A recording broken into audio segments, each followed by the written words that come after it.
Hey, remember when Warner Brothers made great games? I know it might be hard to recall while the shadow of Suicide Squad Kill the Justice League still lingers overhead, but for a while there, it looked like WB was about to become the place for licensed games. Between the original Arkham releases and the spectacular surprise hit Middle-earth Shadow of Mordor, Warner Brothers were onto something special, and what they were onto was an excuse to print money. Well, unfortunately, that little run came to an end with Mad Max's release in 2015 from Avalanche Studios, a developer you might recognize for being the team behind Just Cause. Dropping on the same day as Metal Gear Solid 5, Mad Max crashed and burned financially, and mixed reviews didn't really help it succeed over time. Nearly 10 years on though, a stat that I just cannot believe at all, time has been kind to Mad Max. I mean, if you've even watched a handful of What Culture Gaming lists of videos over the past few years, you probably heard me or Scott Tailford banging on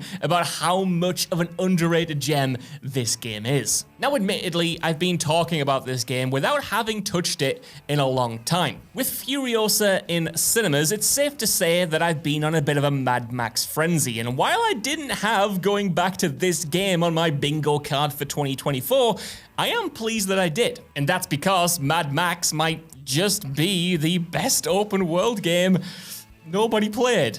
Now, it's probably best to start off with explaining what this game even is. Mechanically, it's essentially a mix of the WB house style of the time. An open-world action game with the same free-flowing combat system found in both the Arkham and Middle-earth series. You press X to kick in the heads of scavengers and war boys, and wait to press Y to parry incoming attacks. On paper, that might not sound all that inspiring, and truthfully, even in practice, it does feel like a less refined version of the Arkham combat model. But a less refined version of the Arkham combat model is still bloody good combat at the end of the day. And even better, Mad Max does deepen that experience in some satisfying ways. Perfect parries are a start, with precise timing allowing you to punish enemies even further with limb breaks and stun attacks for maximum damage. Then you have improvised weapons, a limited amount of shivs that can be tactically used to finish enemies quicker, a sawn-off shotgun, and an array of other abilities to make quick, meaty pulp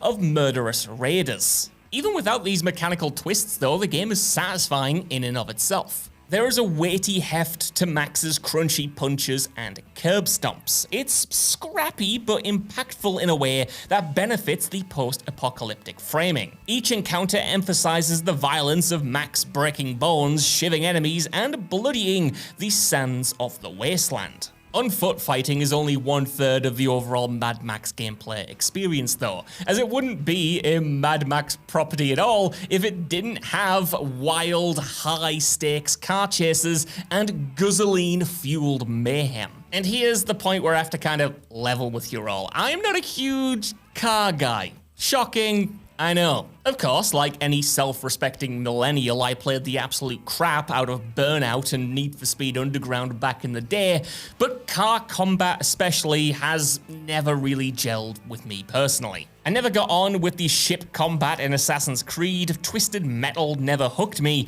and I was never really a James Bond guy. Again, shocking, I know. However, while I've never loved driving a car, I do really love the idea of car maintenance, especially car maintenance in video games. Kitting a Nissan out with neon lights in Need for Speed? Yes please. Building a sturdy companion that can survive the harsh environment of Pacific Drive? I'll do that for 30 hours. Lovingly craft a mech in Armored Core? Yeah, go on then, I suppose I can spend all day doing that. All this is to say then that even with my own biases, Mad Max's vehicular gameplay was hooked into my veins. I could not get enough. And part of that reason is the balance between combat itself and car maintenance and upgrading your car throughout your journey.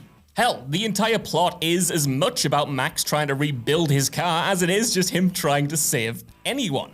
The core progression path is customizing and upgrading your vehicle, making it more powerful, durable, and kitted out with implements of death. The upgrades are about more than just sheer horsepower though. There's a sense of personalization that's emphasized in this system as well. In the Wasteland, one of your only ways to express yourself is through your car, so you're constantly encouraged to personalize the thing that's both your home base and ultimate weapon. Swap out frames, paint jobs, and accessories until it feels like yours. It also helps, of course, though, that these upgrades do have a tangible impact on gameplay. Explosive harpoons will help you make mincemeat of marauders, covering the car's body with spikes will stop enemies from boarding, while new engines and new tires will allow you to grind down pursuit vehicles. The biggest draw is perhaps the simplest though, a harpoon gun. With this, you can tear down enemy defenses, dismantle enemy cars, rip away reinforced doors to settlements, and, of course, shoot it directly into the chest of a raider. From here, you can punish enemies in hilariously brutal ways, dragging them across the wasteland or drifting into a spin and pressing the release button at just the right moment so the momentum sends their corpse flying into the sun. It never gets old. Literally never. I'm a man of simple pleasures, what can I say?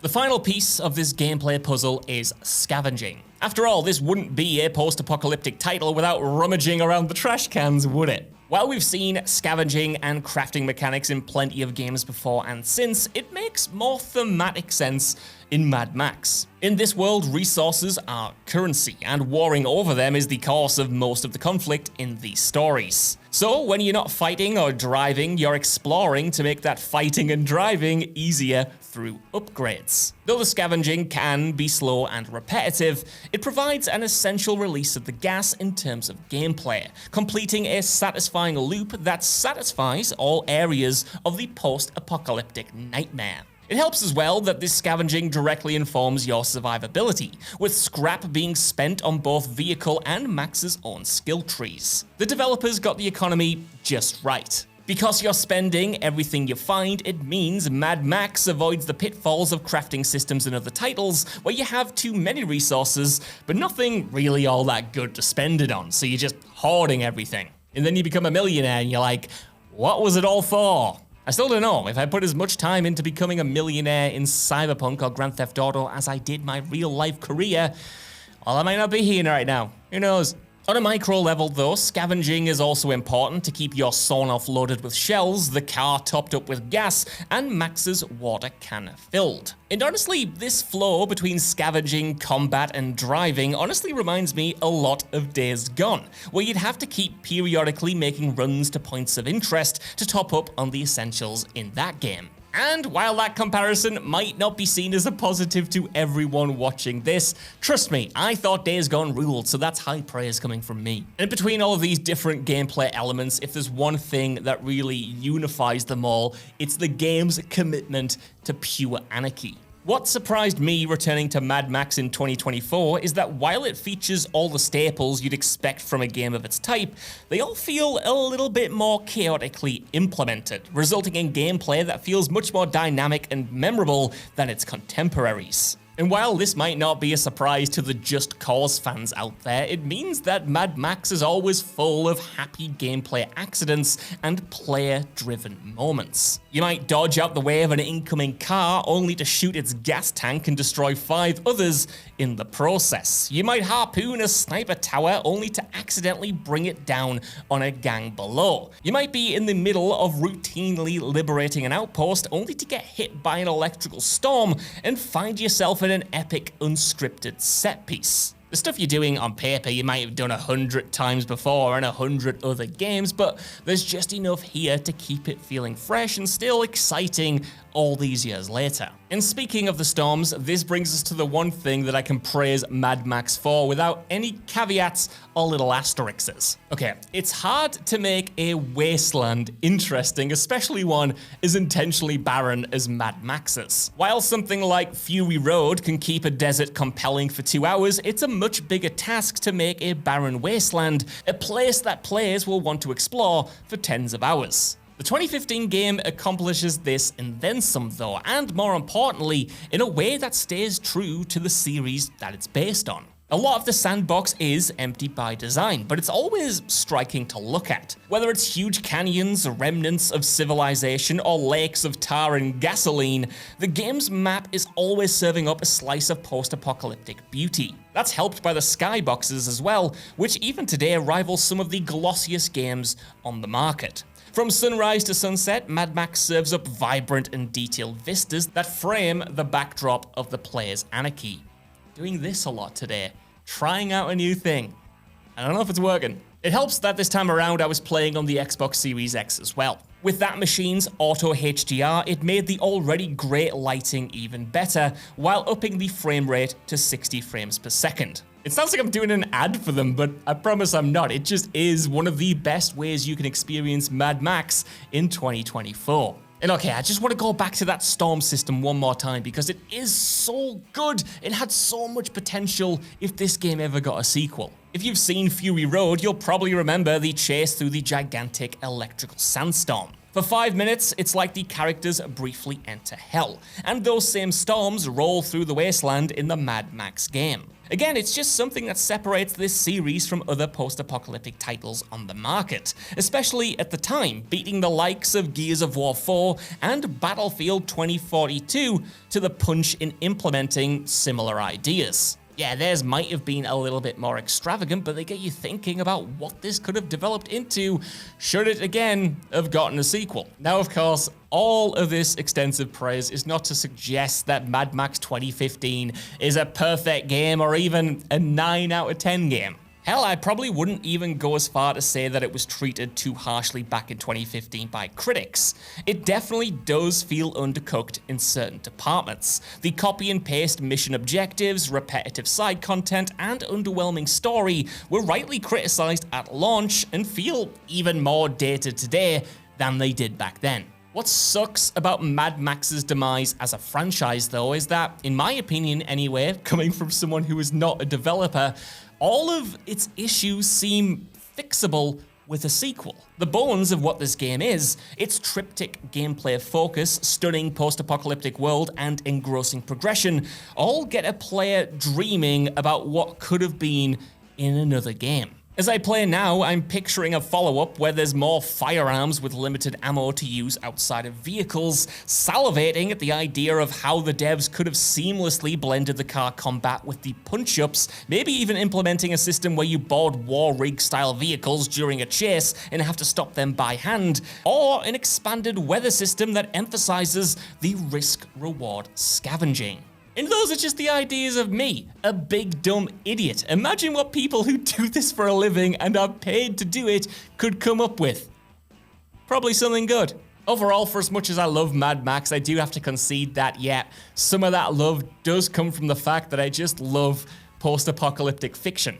So much of the genre owes a debt to Mad Max as a whole. Mad Max got me into Fallout 3. It made me read The Road, and its iconography and storytelling has informed so many video games inspired by it. However, with Max being absent from gaming history and its successors liberally borrowing from its vocabulary, Avalanche's game could have felt dated as soon as it launched. And while it doesn't completely avoid that feeling in practice, it's a testament to the team that they managed to make Mad Max feel original in so many ways and deliver an open world video game that's still talked about fondly nearly a decade on. So that's my little love-in with Mad Max. I want to know what you guys think down in the comments below. Do you think it is an underappreciated gem like I do? And has this encouraged you to check it out? Someone needs to keep the Mad Max franchise afloat because Furiosa's box office numbers sadly aren't doing it. But yeah, let me know. And while you're down there in the comments, if you could, please give us a like, share, subscribe as well. It really does help. And if you're so inclined, head over to whatculture.com for more lists, news, and editorials on the regular. For now, though, I need to go drink a tall glass of gasoline and get out of this room. See you later.